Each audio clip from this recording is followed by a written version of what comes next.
আসসালামু আলাইকুম প্রিয় শিক্ষার্থীরা, কেমন আছো? নিশ্চয়ই ভালো আছো। প্রিয় শিক্ষার্থীরা, তোমাদের গত ক্লাসে অণু, পরমাণু, প্রতীক, সংকেত কাকে বলে সেটা নিয়ে আলোচনা করা হয়েছে। আশা করি তোমরা বাসায় বেশি বেশি প্র্যাকটিস করছো এবং পড়ালেখা নিয়ে খুবই এনজয় করছো, রাইট? তো প্রিয় শিক্ষার্থীরা, তোমাদের নিশ্চয়ই মনে আছে প্রতীক কাকে বলে। এখন আমরা আর ভুলবো না যে প্রতীক কি, প্রতীক কাকে বলে। নিশ্চয়ই তোমাদের মনে আছে। প্রতীক হলো কোন মৌলের পূর্ণ নামের সংক্ষিপ্ত রূপ। কোন মৌলের পূর্ণ নামের সংক্ষিপ্ত রূপকে প্রতীক বলে, রাইট? তোমাদের নিশ্চয়ই মনে আছে প্রতীক কাকে বলে। প্রতীক হলো কোন মৌলের পূর্ণ নামের সংক্ষিপ্ত রূপ কে প্রতীক বলে। যেমন হাইড্রোজেন,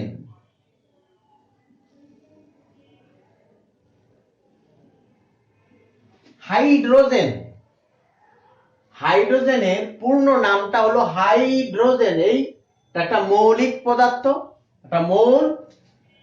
এই হাইড্রোজেনকে আমরা প্রকাশ করব এইচ দ্বারা। তাহলে যে এইচ, এটা হলো হাইড্রোজেনের প্রতীক।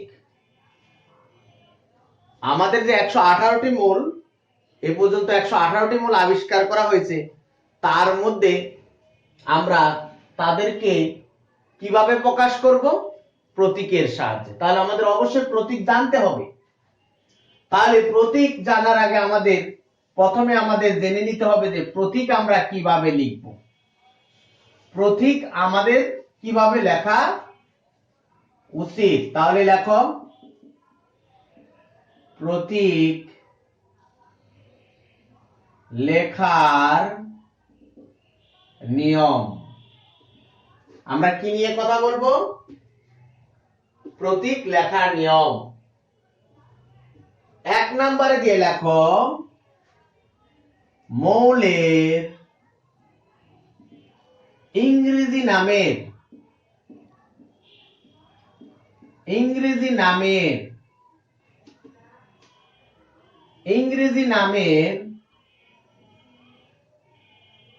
একটি বা দুইটি লেটার দ্বারা প্রতীক লেখা হয়। কি বললাম? মৌলের ইংরেজি নামের একটি বা দুটি লেটার দ্বারা প্রতীক লেখা হয়। যেমন অক্সিজেন,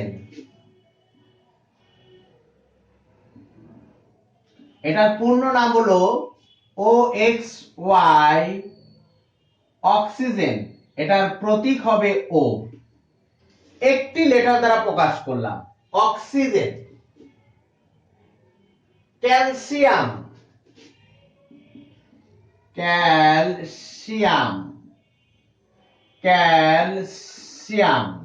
ইংরেজি কি নাম? ক্যালসিয়াম। এটাকে আমরা প্রকাশ করব C এবং A। তার মানে মৌলের ইংরেজি নামের একটি বা দুটি লেটার দ্বারা প্রতীক লেখা হয়। যেমন অক্সিজেন O দ্বারা প্রকাশ করব, ক্যালসিয়াম C দ্বারা প্রকাশ করব। একটি বা দুটি লেটার দ্বারা প্রকাশ করা হবে প্রতীককে। এগুলো কি লিখলাম আমরা? প্রতীক। তাহলে একটা নিয়ম গেল।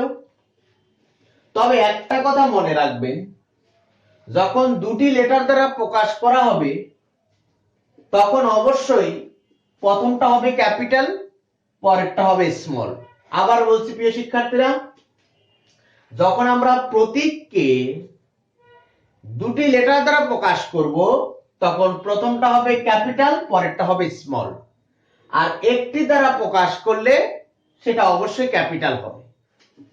চলো আরেকটা নিয়ম শিখে নেই। আরেকটা হলো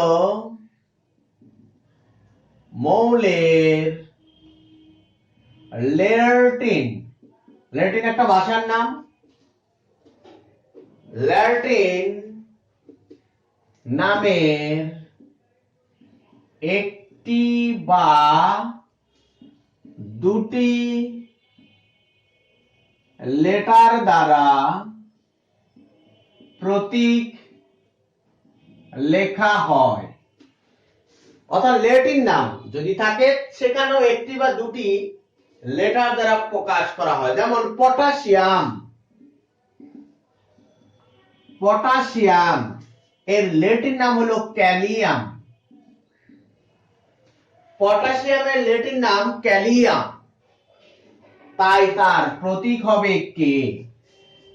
দেখো পটাশিয়ামের প্রতীক কিন্তু পি না, পটাশিয়ামের ল্যাটিন নাম, এটা হলো ল্যাটিন শব্দ।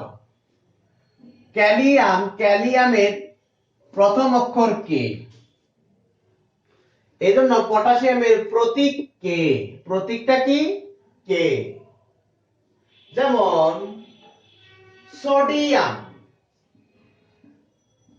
লিখে ফেলো সোডিয়াম, এর ল্যাটিন শব্দ হলো নেট্রিয়াম, নেট্রিয়াম, তাই সোডিয়ামের প্রতীক আমরা লিখবো Na। সোডিয়ামের প্রতীক লিখবো আমরা কিভাবে? Na। তাহলে এখানে ওই কথাটা স্মরণ করে দিতে চাই, সেটা হলো যখন আমরা একটি লেটার দিয়ে লিখবো তখন সেটা অবশ্যই ক্যাপিটাল লেটার। যখন আমরা দুটি লেটার দ্বারা প্রকাশ করব তাহলে প্রথমটা ক্যাপিটাল, পরেরটা স্মল লেটার হবে। আশা করি আপনাদের মনে থাকবে। আপনাদের বইয়ের তৃতীয় অধ্যায়ের ল্যাটিন, বিভিন্ন মৌলের ল্যাটিন নাম এবং প্রতীক দেওয়া আছে। আশা করি এগুলো মুখস্থ করে ফেলবেন। যখন বই পাবেন বা বই থাকলে সাথে আপনারা ওগুলো পড়ে ফেলবেন, এমসিকিউতে আসতে পারে। তাহলে আমরা কি দেখলাম? পটাশিয়ামের ল্যাটিন শব্দ ক্যালিয়াম, প্রতীক কে। সোডিয়ামের ল্যাটিন শব্দ হলো নেট্রিয়াম এবং সেটা প্রতীক হলো Na। তাহলে প্রিয় শিক্ষার্থীরা নিশ্চয় আপনাদের মনে থাকবে, রাইট? মনে থাকবে। আর আপনারা নিশ্চয় জানেন সংকেত কি। সংকেত গত ক্লাস নিয়ে কথা বলছি। সংকেত অণুর যে প্রকাশ করা হবে সেটা হলো সংকেত। তো সংকেত লিখতে হলে যেমন পানির সংকেত আমরা কিভাবে লিখবো? পানি একটা অণু, পানির সংকেত কি হবে? H2O, right? সালফিউরিক অ্যাসিডের সংকেত সালফিউরিক অ্যাসিড, এর সংকেত কি হবে? সংকেত হবে H2SO4।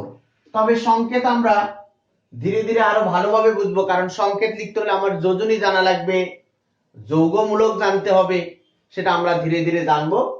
তো সংকেত আসলে অণুর প্রকাশ করার মাধ্যম, অর্থাৎ সংকেত দ্বারা আমরা কি প্রকাশ করব? অণু। আমরা গত ক্লাসে কথা বলছি যে অণু কি, পরমাণু কি, প্রতীক কি, সংকেত কি। আশা করি সেখানে নিশ্চয়ই ভালোভাবে শিখছেন, রাইট? তাহলে তোমাদের একটা কাজ, ইম্পর্টেন্ট একটা কাজ দিচ্ছি, সেটা ভেরি ভেরি ইম্পর্টেন্ট কাজ। সেটা হলো 1 থেকে 30 পর্যন্ত পারমাণবিক সংখ্যা, 1 থেকে 30 পর্যন্ত পারমাণবিক সংখ্যার মৌলের প্রতীক শিখতে হবে। আমাদের প্রতীক শিখবেন, কারণ এটা ছাড়া আপনি কাজ করতে পারবেন না, কেমিস্ট্রি পড়তে পারবেন না। 1 থেকে 30 পর্যন্ত কি কি নিশ্চয় তোমাদের মনে আছে? Hydrogen, helium, lithium, beryllium, boron, carbon, nitrogen, হ্যাঁ, oxygen, fluorine, neon, sodium, magnesium, aluminium, silicon, phosphorus, sulphur, chlorine, potassium, calcium, argon. Argon হলো 18, আমাদের 17 হলো chlorine, 18 argon, 19 potassium, 20 calcium. Class 8 পর্যন্ত কিন্তু আমরা 1 থেকে 18 পর্যন্ত জেনেছি, রাইট? আমাদের 30 পর্যন্ত যদি জানি তাহলে আমরা আরো পারবো। 21 scandium, 22 titanium, 23 ভ্যানেডিয়াম, 24 chromium, 25 manganese, 26 iron, 27 cobalt, 28 nickel, 29 copper এবং 30 জিঙ্ক। পারবেন তো 30 পর্যন্ত আপনারা শিখে ফেলবেন। এগুলো বইতে আছে, আপনাদের বইতে এগুলো আছে। বইয়ের পৃষ্ঠাটা যদি আমি বলি 87 পৃষ্ঠা বা এই ধরনের একটা পৃষ্ঠায় আপনাদের পর্যায় সারণীটা হলো 65 পৃষ্ঠা। আপনাদের কাছে বই থাকলে 62 পৃষ্ঠায় 1 থেকে 118টি মৌলের প্রতীক আছে, সেখান থেকে শিখে ফেলবেন। চলো প্রিয় শিক্ষার্থীরা, আমরা নেক্সট টপিকসে আস্তে আস্তে নেক্সট টপিকস নিয়ে আমরা কথা বলবো। সেটা আমাদের বই অনুসারে পরমাণুর ভেতরের কণা। আমাদের আলোচ্য বিষয় হলো পরমাণুর ভেতরের কণা। পরমাণুর ভেতরের কণা। প্রিয় শিক্ষার্থী, আমরা জানি পরমাণু খালি চোখে দেখা যায় না, এত ক্ষুদ্র, খুবই ক্ষুদ্র। এই পরমাণুকে নিয়ে যুগে যুগে বিভিন্ন বিজ্ঞানী বিভিন্ন গবেষণা করেছেন। এক সময় ধারণা ছিল পদার্থের ক্ষুদ্রতম কণাকে আর ভাগ করা যায় না। এই মতবাদ দীর্ঘদিন চলে। পরবর্তীতে আবার বিভিন্ন বিজ্ঞানী বলছেন না, পরমাণুকে ভাগ করা যায়।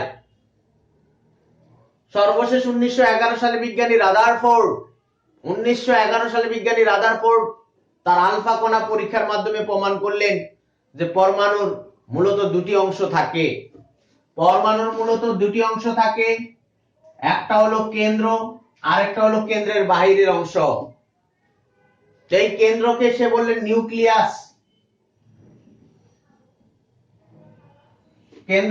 নিউক্লিয়াস, আর বাহিরের অংশটাকে বলা হলো শক্তি স্তর বা অরবিট।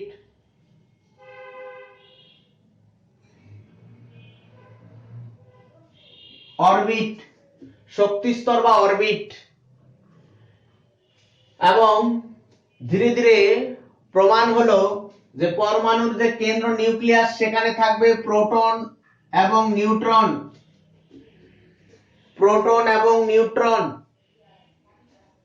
এবং শক্তি স্তরে থাকবে ইলেকট্রন। শক্তি স্তরে কি থাকবে? ইলেকট্রন থাকবে। তার মানে পরমাণুর ভিতরে 3টি স্থায়ী কণা আছে। পরমাণুতে 3টি স্থায়ী